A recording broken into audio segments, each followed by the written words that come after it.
Ayan. Beb, tara, pasok ka. Beb, pagpasensyahan mo na yung bahay namin, Maliit tsaka makalat.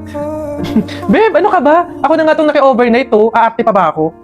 O, siya, dyan ka muna, ha. Aayusin ko muna yung higaan natin. Nay, gutom na nga po ako. Anak, wala pa nga ang tatay mo. Hindi naman nakatanggap ng labada si nanay, kaya wala pang pang-budget ngayon. Kunting tiis lang muna, anak, ha? Hello? May tinapay ako dito, oh. Gusto mo? Sa'yo na lang, masarap yan. Salamat, ate.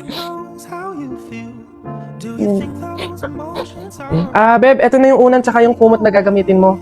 Sana mapagtsagaan mo, ha. Pasensya ka na, yan lang talaga yung meron kami. Walang problema, Beb. Ang mahalaga, makakatulog ako. Thank you. Beb, tara, kain muna tayo bago matulog.